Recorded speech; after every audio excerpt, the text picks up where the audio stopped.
안녕하세요. 한국전교의지입니다. 오늘은 11일차 21일 특강 11일차 문제풀이 한번 시작해 보도록 하겠습니다. 11일차 이론 문제는 인덕턴스의 합성에 대한 이제 내용들이 이제 되어 있는데요. 156번부터 이제 2장 문제 이제 마지막 문제까지 171번까지인데 그 중에서 우리 이제 반드시 알아야 되는 문제들에 대해서 한번 풀어보도록 하겠습니다. 인덕턴스의 합성 같은 경우에는 회로로 이제 구별이 되기도 하지만 자기학 쪽에서 이제 관련된 문제가 있기 때문에 여러분들이 같이 나온다라고 생각을 하고 계시면 되실 것 같아요. 그러면 문제 한번 풀어보도록 하겠습니다. 156번 그림과 같은 결합 회로의 등가 인덕턴스는 어떻게 되느냐라고 이제 하는데 L의 합성에는 이 상호 인덕턴스 M이 이제 들어가게 되죠. 이 네 가지로 이제 구별이 되는데 간단하게 한번 써보고 시작을 해보도록 하겠습니다. 전류가 같은 방향으로 이제 흘러가는 거를 우리는 이제 가극성이라고 이제 하고 기계에서는 이거를 가동결합이라고 하죠. 그리고 전류가 다른 방향으로 이제 되어 있는 것을 감극성, 기계에서는 차동결합이라고 이제 부르게 됩니다. 그래서 합성저항 L0는 L1 플러스 L2 플러스 EF 요게 이제 가극성일 때고요.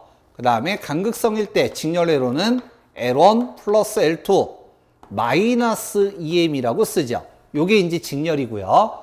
병렬일 때는 L0는 L1 플러스 L2 마이너스의 EM이죠. 그 다음에 L1 곱하기 L2 마이너스 M제곱. 그 다음에 감극성. 전류가 다른 방향일 때 L1 플러스 L2 마이너스 EM.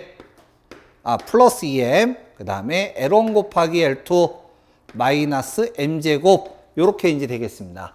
그래서 가극성일 때와 감극성일 때를 구별을 잘 해주시면 되실 것 같고 그리고 여기에서 결합계수라고 하는 게 있죠. K라고 쓰고 루트 L1, L2 상호 인덕턴스 M 요렇게 이제 표시하는 게 결합계수가 되겠습니다. 자, 그 중에서 156번은 전류의 방향이 같은 방향이죠. 코일을 기점으로 왼쪽에 찍혀 있으면 전류 방향이 이렇게 된다라는 거기 때문에 같은 방향이므로 가극성, 직렬회로니까 요거 찾아라 되겠습니다. 그래서 정답이 1번 되겠고요. 157번 그림과 같은 회로에서 L1 양단의 전압은 어떻게 되느냐? 단 상호 인덕턴스는 무시한다 라고 이제 얘기했는데 지금 그림을 보시면 직렬회로예요.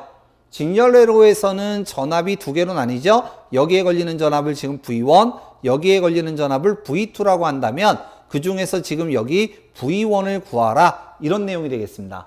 그러면 분배법칙 같은 경우는 C에서도 제가 얘기를 했지만 R만 기억하시면 돼요. R의 분배법칙. 자, R을 한번 써보겠습니다. V1은 R1 플러스 R2 그리고 전체 전압인데 요놈 R1 기준이죠. R1 기준. 그 중에서 C는 요 지금 노란 색깔로 제가 표시한 요 부분 C는 반대로 나오지만 L은 똑같죠. 그래서 지금 요 식에서 전체 전압이죠. 요거 죄송합니다. 전체 전압 여기에서 요거만 L1, L2, L1 요렇게만 바꿔주시면 L에 대한 분배 법칙이 되겠습니다. 따라서 지금 요거 찾아라 되니까 정답이 1번 되겠네요. 1번.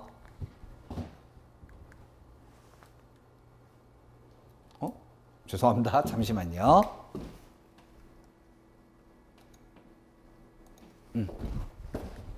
1번이요. 158번 자체 인덕턴스 L1, L2 두 코일을 직렬로 접속했다. 이때 합성 인덕턴스는 어떻게 했냐? 두 코일 간의 상호 인덕턴스는 M이다 라고 이제 얘기를 했는데 직렬이라고 했어요. 그러면 가극성일 때는 플러스, 감극성일 때는 상호 인덕턴스가 마이너스이기 때문에 L1 플러스 L2의 EF 3번이 되겠네요. 정답이 3번. 159번. 자기 인덕턴스가 각각 L1, L2 두 개의 코일에 직렬로 가동 접속, 같은 방향이라는 얘기죠. 전류가 같은 방향으로 흐를 때 합성 인덕턴스는 어떻게 되느냐라고 이제 얘기를 했어요. 그러면 L1 플러스 L2의 같은 방향이니까 플러스 EM. 그래서 정답이 4번 되겠고요. 160번. 그림과 같은 회로의 단자 AB에서 본 합성 임피던스는 얼마가 되겠느냐라고 이제 얘기를 했는데, 지금 여기 보시면 L1과 L2가 상호 인덕턴스 M으로 작용을 했다라고 되어 있어요. 물론 대학이나 이제 이런 데 가게 되면 이 상호 인덕턴스가 3개까지도 나오기도 합니다. 근데 이제 우리가 시험, 기사, 기능사, 산업기사, 기능사, 뭐 기능장까지는 2개까지만 나오기 때문에 여러분들이 요거만 이제 기억을 내두시면 되시고, 지금 전류의 방향을 일단 먼저 볼게요. 여기가 플러스, 여기가 마이너스. 그럼 전류가 요렇게 해서 요렇게 돌아서 요렇게 돌아 나오겠죠. 그럼 지금 회로적으로는 얘는 직렬이구나 라는 걸 알 수가 있고요. 전류가 찍혀 있는 방향은 지금 요 놈을 봤더니 여기 찍혀 있으니까 얘는 요쪽 방향, 얘는 요쪽 방향이에요. 그러면 여기에서는 전류의 방향이 같은데 여기가 전류가 반대 방향이죠. 따라서 얘는 감극성이라는 것을 알 수 있습니다. 따라서 합성저항 L0는 L1 플러스 L2 마이너스 감극성이니까 마이너스의 EM이 되겠고요. 직렬에서는 저항을 우리가 어떻게 한다? 더하면 된다. 그래서 여기 직렬로 있는 L 플러스 L 해주시면 돼요. 만약에 여기에 저항이 뭐 L3가 하나가 더 있다. 그럼 플러스 L3 하시면 되시고요. 여기에 R이 하나가 있다. R1. 그럼 플러스 R1 하면 되고요. R이 하나가 또 있어요. R2가. 그러면 또 플러스 R2만 해주시면 됩니다. 단 그냥 더하시기만 하면 되는데, R의 단위는 옴이고 L의 단위는 헨리이기 때문에 얘네들을 옴 단위로 바꿔줘야 돼요. 그러면 L을 옴 단위로 바꾸면 J 오메가 L 이런 식으로 바꿔주면 되겠죠. 여기 M도 J 오메가 M 이런 식으로 바꿔주시면 돼요. 그래서 그렇게 이제 표시하는 문제가 161번인데요. 161번인데요. 일단 160번 여기 들어간 것만 보면 정답이 4번 되겠네요. 4번. 161번 보겠습니다. 다음 회로의 AB 간의 합성 임피던스 ZAB는 어떻게 되느냐라고 이제 얘기를 했는데, 지금 여기 보시면 여기가 A, 여기 B. 요거를 플러스라고 하고 요걸 마이너스라고 한다면 일단 전류가 여기서 요렇게 가고 요렇게 돌아서 나오게 될 거예요. 그럼 이제 얘는 직렬이죠. 이게 직렬이고요. 그 다음에 이제 점이 찍혀 있는 거를 보시면, 점이 찍혀 있는 게 얘는 여기 찍혀 있으니까 전류가 요렇게 같은 방향이고요. 여기는 요렇게 가니까, 점이 여기 찍혀 있으니까 같은 방향으로 가니까 얘네들은 둘 다 가극성이죠. 가극성. 근데 이제 이 문제에서 지금 R이 있고요.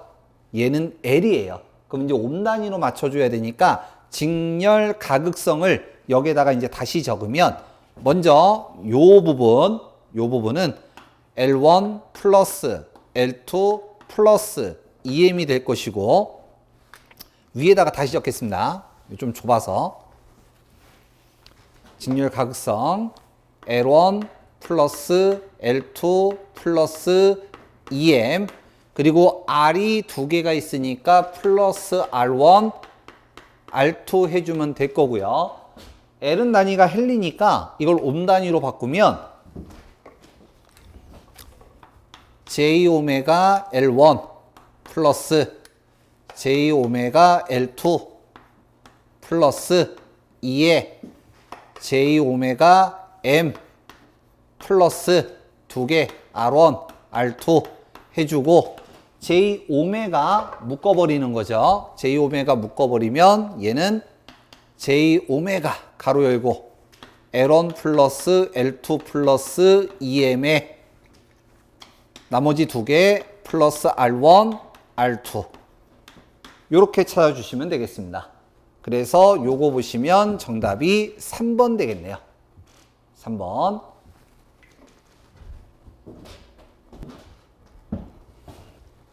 162번 보겠습니다. 0.25 헨리와 0.23 헨리의 자체 인덕턴스를 직렬로 접속을 할 때 합성 인덕턴스의 최대값은 약 몇 헨리냐 라고 했는데, 우리가 직렬회로 해서 L의 합성에는 직렬 가극성 그리고 병렬 가극성이 있고요. 그 다음에 직렬 감극성, 병렬 감극성이 있어요. 그 중에서 직렬이라고 했으니까 일단 요거 빼고 합성 인덕턴스의 최대값이라고 했기 때문에 얘가 플러스죠. L0는 L1 플러스 L2 플러스 EM이고 여기는 L1 플러스 L2 마이너스 EM이기 때문에 플러스가 되는 얘가 이 네 개 중에서 병렬까지 포함해서 전부 포함해서 얘가 최대값이에요. 그래서 최대값을 구할 때는 이걸로 계산하는 거고요. 여기에 이제 마이너스가 있기 때문에 최소값을 구할 때는 이걸로 계산하는 겁니다. 자, 그러면 지금 L1과 L2가 주어졌으니까 요 두 개 바로 적용을 하시면 되시고요. 두 개 숫자 넣으면 되는데 지금 상호 인덕턴스가 주어지지 않았습니다. 그래서 이걸 어떻게 하느냐? 상호 인덕턴스는 결합계수를 통해서 계산하는 거죠. L1 곱하기 L2의 상호 인덕턴스 M. 그래서 얘를 여기다가 적용을 시켜주면 L1 플러스 L2 플러스 2에 자, 요거 넘기면 되죠. 그러면 넘기면 K 값은 결합계수는 문제에서 주어지지 않으면 무조건 1기준이죠. 그래서 얘는 1이라고 놓고 얘만 넘어가면 되니까 루트 L1 곱하기 L2. 그래서 L1 0.25 집어넣으시고 L2 0.23 집어넣어서 계산기 누르시면 정답이 2번 됩니다. 2번. 그래서 요건 한번 계산기 한번 눌러보시고요. 자, 다음 163번. 두 코일의 자기 인덕턴스 L1, L2고 상호 인덕턴스가 M일 때 결합계수 K는 어떻게 되느냐? 요거 찾아라죠. 그래서 요거 찾아라. 정답 2번. 164번. 자체 인덕턴스가 각각 160, 250mH고요. 두 코일이 있다. 두 코일 사이에 상호 인덕턴스가 150이라고 한다면 결합계수는 어떻게 되느냐? 그러면 L1이 160, L2가 250, 상호 인덕턴스 M이 150 숫자 넣어서 계산하시면 되는 거죠. 그래서 식 알고 있느냐 그냥 물어보는 문제예요. 정답 3번 되겠습니다. 166번, 165번은 뭐 같은 문제니까 숫자만 바뀐 거니까 한번 계산해 보시고요. 166번과 167번도 같은 문제예요. 이 두 개도 같은 문제인데 지금 보시면 L1, L2 두 코일이 접속되어 있을 때 누설 자석이 없는 이상적인 코일 간의 상호 인덕턴스는 어떻게 되냐? 결합계수, 이상적인 코일이 없는 누설 자석이 없는 거다라고 한다는 얘기는 결합계수를 1로 보라는 얘기예요. 1로. 그러면 상호 인덕턴스 물어봤으니까 요거 M 남겨놓고 넘기면 K의 루트 L1, L2인데 이 값이 1이다. 그럼 남는 식은 얘만 남죠? 찾아라 이 얘기 되겠습니다. 정답 3번. 168번. 167번도 이제 같은 내용이니까 한번 보시고 168번. 그림과 같은 회로의 합성 인덕턴스는 어떻게 되느냐라고 이제 얘기했는데 여기가 플러스고 여기가 마이너스라고 한다면 전류가 여기에서 이렇게 가서 두 개로 나뉘고 하나로 되돌아오겠죠. 그러면 얘는 일로 갈 거고 얘는 일로 갈 거예요. 이때 지금 점 찍혀 있는 게 같은 방향, 같은 방향. 그러면 얘네들은 가극성. 따라서 식 찾아라. 정답 1번 되겠습니다. 1번. 자, 169번. 20mH와 60mH 두 인덕턴스가 병렬로 되어 있다. 합성 인덕턴스는 어떻게 있냐? 단 상호 인덕턴스는 없는 것으로 한다라고 이제 얘기를 하는데, 요 문제가 먼저 기능사 쪽보다는 산업기사 쪽에 이제 있던 문제인데, 요즘은 이제 기능사, 최근에 이제 기능사에서도 자주 나오는 편이에요. 그래서 좀 알고 계셨으면 좋겠고, 병렬이라고 했는데 만약에 가극성이라고 한다면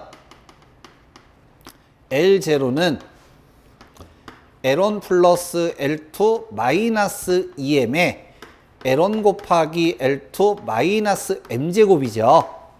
그 다음에 감극성일 때는 L0는 L1 플러스 L2 플러스 EM에 L1 곱하기 L2 마이너스 M제곱인데, 상호 인덕턴스는 없는 것으로 한다라고 했으니까 얘가 0, 얘도 0, 얘도 0, 얘도 0이에요. 즉 가극성이든 감극성이든 상호 인덕턴스가 0이면 계산하는 식은 합분의 곱 두 개가 똑같다, 이런 얘기예요. 그래서 가극성인지 감극성인지 없어도 풀 수 있는 문제죠. 같은 식으로 이제 떨어지니까. 그래서 L1 20, L2 60을 숫자만 갖다가 넣으시면 됩니다. 그래서 계산하시면 정답이 1번 되겠습니다. 1번. 자, 우리 2장 인덕턴스까지 해서 2장을 마무리를 했는데요. 여러분들이 이제 이러한 L의 합성에 대한 문제는 조금만 연습을 하시면 충분히 이제 푸실 수 있는 문제니까 여러분들이 이런 부분에서 꼭 점수를 따실 수 있도록 하시기 바랍니다. 그러면 기기 문제 풀어보도록 하겠습니다. 11일차 기기 문제 한번 풀어보도록 하겠습니다. 11일차 이제 기기 문제는 변압기 이제 용어들 관련된 내용과, 그리고 절연유 허용, 이제 절연물 허용 온도 뭐 요런 것들인데요. 얘네들은 그냥 간단하게 이제 보고 가는 문제니까 한번 풀어보도록 하겠습니다. 31번. 31번인데 29번하고 30번 요 문제도 조금 봐주셨으면 좋겠거든요. 뭐 자주 나오는 문제는 아니지만 29번 같은 경우 변압기 철심에서 실제 철의 단면적과 철심의 유효 면적의 비를 점정률이라고 하죠. 그래서 요것도 좀 봐주셨으면 좋겠습니다. 31번 볼게요. 변압기의 권성과 철심의 건조법이 아닌 것을 찾아라 라고 이제 있는데, 변압기에서 전류가 굉장히 큰 전류가 들어오기 때문에 열도 크게 발생을 할 거예요. 그래서 큰 열이 발생되는 거를 냉각을 시켜줘야 되고 건조를 시켜줘야 되는데, 얘네들이 방법이 아닌 거를 찾으라고 했는데 1번, 2번, 3번은 이제 건조법으로 이제 들어가는 거고, 4번에 보시면 반환부하법이라고 있는데, 이 반환부하법은 온도 측정 방법이죠. 이거 온도 측정. 원래 이제 직류기에도 이제 있는 문제입니다. 온도 측정 방법이고, 이 온도 측정 방법에는 이제 세 가지가 있어요. 하나는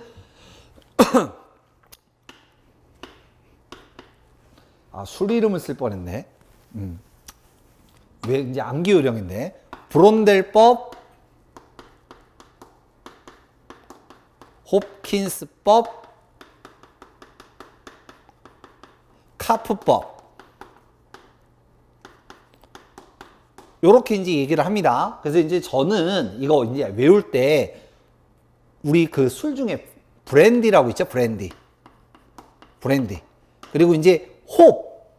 영어로 이제 보리 얘기하잖아요. 맥주 얘기할 때. 맥주. 그 다음에 이제 카프리. 특정상표 뭐 얘기하면 안 되지만 뭐 어때요?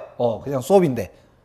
그래서 술 이름으로 조금 좀 기억을 하면 좀 쉽다. 그래서 반환부하법에는 이런 것이 있다. 반환부하법은 온도 측정 방법 중 하나다. 이렇게 이제 기억을 해 두시면 됩니다. 그냥 참고하시면 되시고요. 4번 되겠습니다. 자, 다음 32번 같은 유형 문제니까 한번 보시고, 33번에 절연물을 전극 사이에 삽입하고 전압을 가하면서 전류가 흐르는데 이 전류를 누설전류라고 하죠. 그래서 4번이 되겠습니다. 이거 굳이 이거 누설전류 몰라도 1, 2, 3번이 뭔지만 알면 풀 수 있는 문제죠. 과전류는 일정 전류 이상, 접촉 전류는 접촉했을 때 나는 거, 단락 전류 쇼트 시키는 거, 그때 나는 거. 자, 34번서부터 몇 번까지냐면 37번까지인데요. 37번까지인데 절연물 허용온도입니다. 절연물 허용온도. 자, 얘 좀 간단하게 좀 다시 한번 쓰면 Y, A, E, B, F, H, C 요렇게 이제 총 7가지로 이제 구별이 되고요. 요 Y가 90도. 그 다음에 여기에서 요렇게 넘어갈 때 플러스 15도 하면 돼요. 그러면 여기가 105도. 그 다음에 여기서 이렇게 넘어갈 때 또 플러스 15 하시면 돼요.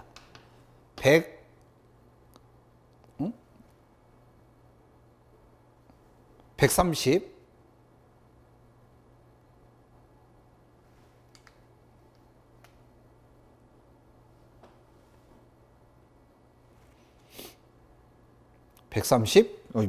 뭐가 이상하다 했네요. 120.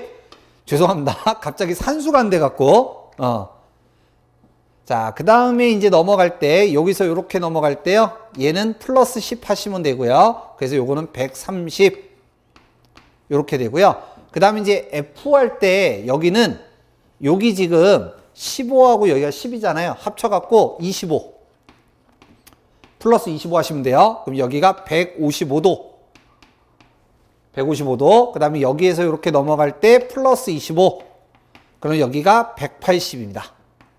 자, 그 다음에, 이거를 제가 설명할 때 할까 말까 하다가 그냥 하기로 했어요.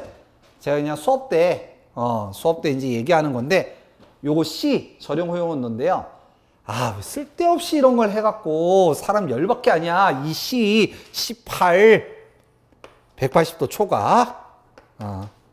그냥 그런가 보다 하세요. 요렇게 되겠고요. 이 중에서 여러분들이 조금 좀 외우기 편한 게 뭐냐면 Y 같은 경우는 요거 요렇게 만들면 X자 모양으로 생겼잖아요. 그래서 90도.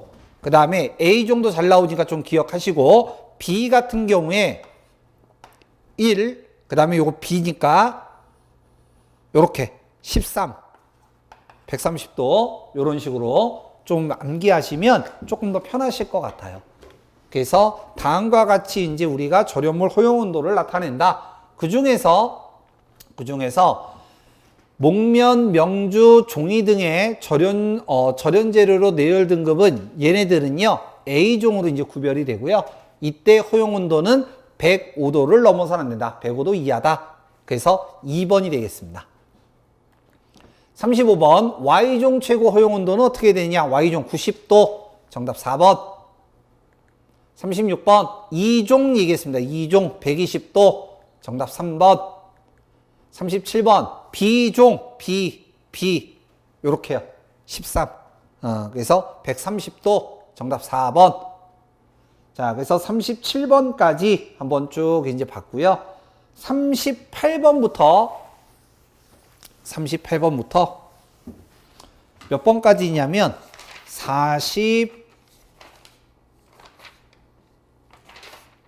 41번까지 절연유, 변압기에 들어가는 절연유, 변압기유라고 얘기를 많이 하죠. 관련된 내용이고요. 그리고 요거 연결되는 문제들이 몇 번까지냐면 쭉 연결되는 게 계속 가서 많이 가네요. 54번까지 갑니다. 54번까지 갑니다. 계전기라든가 뭐 요런 것들 특징에 대한 얘기들은 우리가 보통 이제 이론 때 내용 이제 하니까 그냥 얘네들은 생략을 하면서 문제로 빨리빨리 보면서 넘어가도록 하겠습니다. 38번부터 41번까지 변압기 유에 대한 얘기고요. 절연유 또는 변압기 유 구비 조건으로 옳은 것을 찾아라.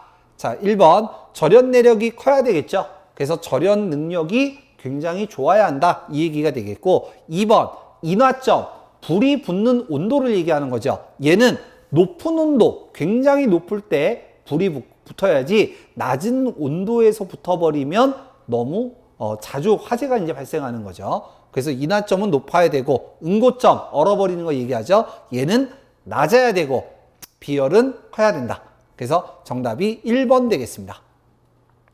41번 변압기 위에 구비해야 될 조건 중 맞는 것을 찾아라 라고 했어요. 1번 절연 내력은 작고가 아니라 크고 산화하지 않을 것. 얘는 맞네요. 뒤에 것 맞고 얘가 틀렸네요.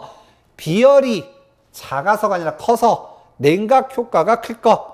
3번 인하점이 높고 응고점은 낮을 것. 이게 맞겠네요. 3번 되겠고요. 절연재료나 금속과 접촉을 할 때 화학작용은 일어나면 안 되겠죠. 그래서 한 번씩만 읽어보시면 쉽게 접근하실 수 있습니다. 자, 다음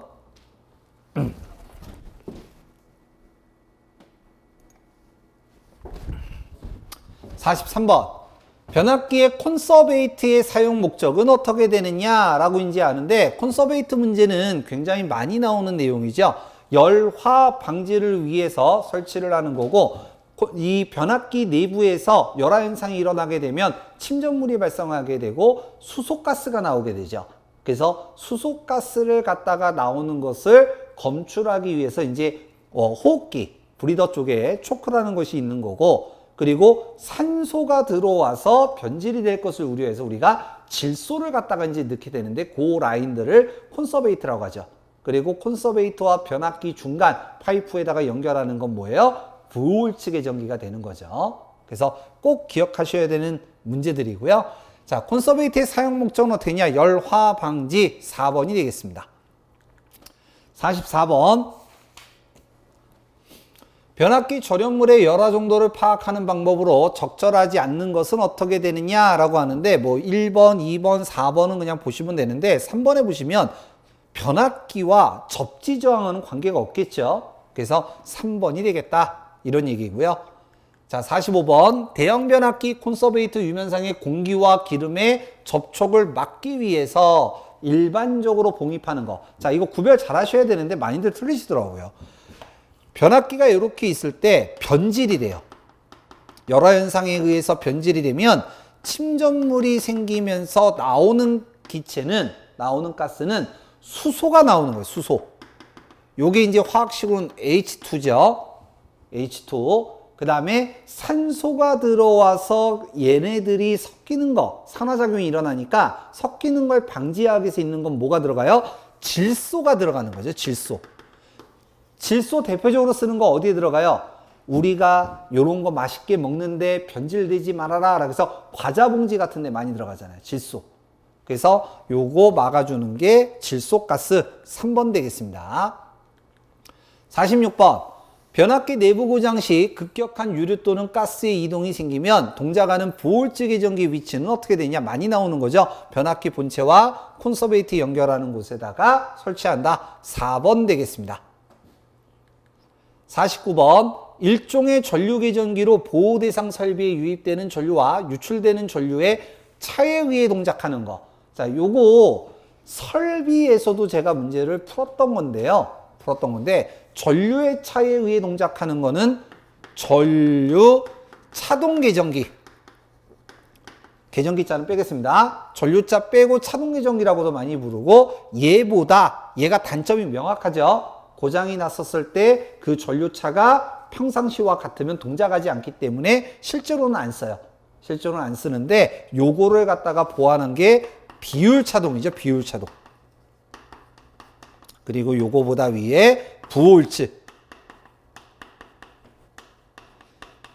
그래서 변압기 내부 고장 시 계측하는 계전기가 뭐냐라고 한다면 요게 1순위. 만약에 얘가 없으면 비율차동, 얘가 없으면 전류차동 이렇게 찾으시면 되죠. 꼭 기억하셔야 되는 내용이고 지금 여기 문제에서는 전류의 차에 의해 비율에 의해 한다라고 하면 이건 얘인데 전류에 그냥 차에 의해 동작한다라고 했으니까 차동 계전기 1번 되겠습니다. 53번 고장 시 불평형 차 전류와 평형 전류의 어떤 비율 이상으로 비율로 됐을 때 동작하는 계전기래요. 비율 차동 계전기 4번 되겠습니다. 54번 고장에 의해서 생긴 불평형 전류차가 평형 전류의 어떤 비율 이상으로 같은 문제죠.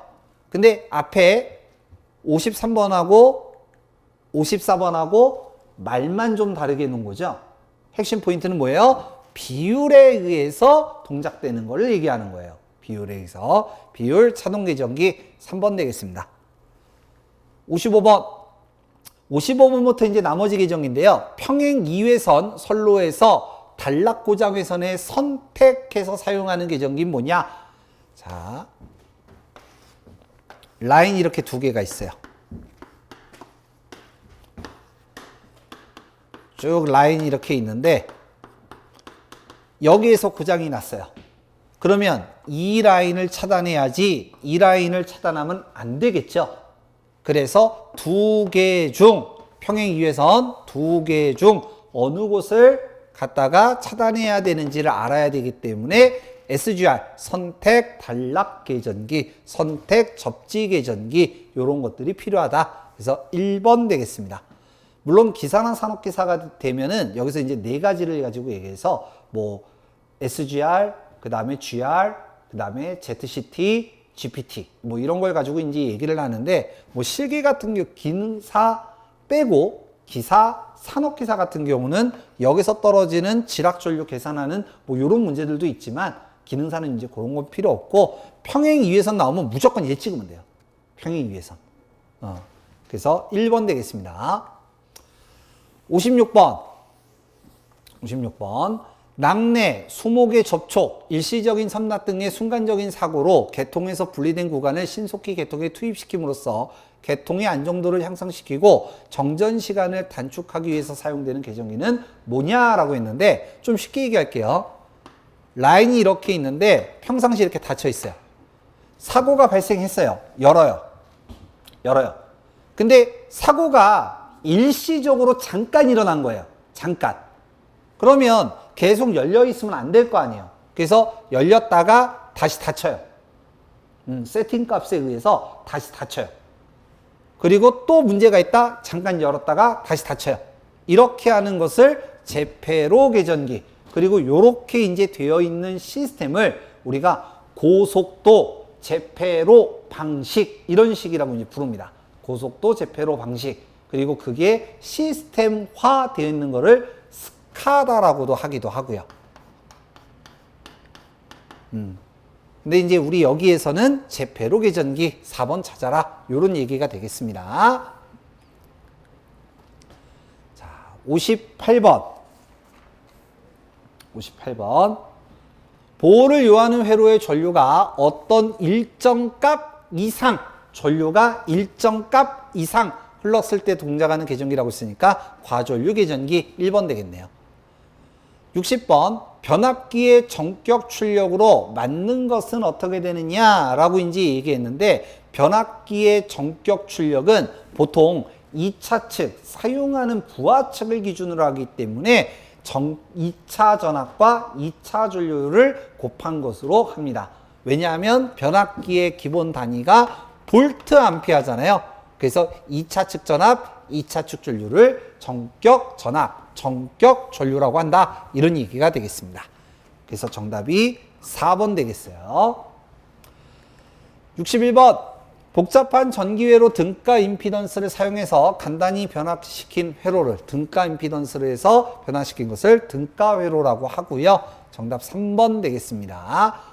그 다음에 이제 나머지 안품 문제들은 한 번씩만 좀 보고 넘어가시면 되실 것 같고요. 여기는 이제 변압기 관련된 내용들이니까 한번 뭐 어렵진 않을 거예요. 한번 다시 한번 풀어보시기 바랍니다. 그러면 11일차 수업 여기까지 하고 다음 시간에 뵙도록 하겠습니다. 수고하셨습니다.